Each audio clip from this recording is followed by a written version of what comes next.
Vă îmbrățișez, dragilor! Sunt pe un nou cont pe care l-am creat astăzi, tot, dar Tarot Divinație l-am denumit, Tarot Divinație 2, pentru că contul Tarot Divinație, cel pe care m-ați cunoscut, m-ați văzut, sunt tot eu, nu mi-a furat nimeni contul, acela mi-a fost restricționat o săptămână din cauza unor poze din pachetele de cărți, considerate de ei nud. Poza diavolului și poza judecății.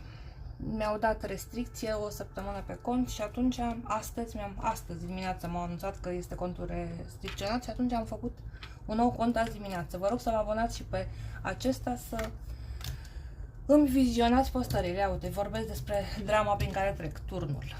Asta este o carte separată, că tocmai vorbeam despre ea. Acum vreau să mă uit la sentimentele omului de care tu întrebi pentru tine. Ce sentimente are omul ăsta pentru tine?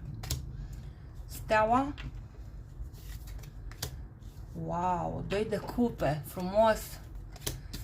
Și luna. Sentimente, 2 de cupe. Sentimentul de dragoste, așa cum n-a visat în toată viața lui. Consideră că dragostea pentru tine este împărtășită. Este convins că și tu îl iubești. Ești steaua lui. Femeia la care a visat întotdeauna. Am 2 aștri, și steaua și luna. Este mai mult decât o dragoste împărtășită la care a visat întotdeauna cu steaua și cu luna.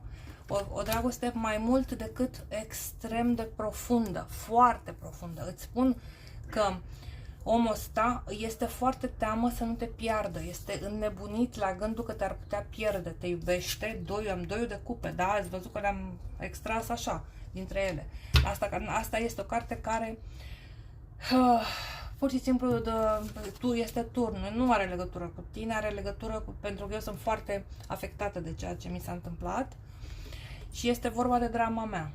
Vorbeam despre drama mea și am extras cartea, nu apucasem să întreb nimic și doar despre asta este vorba.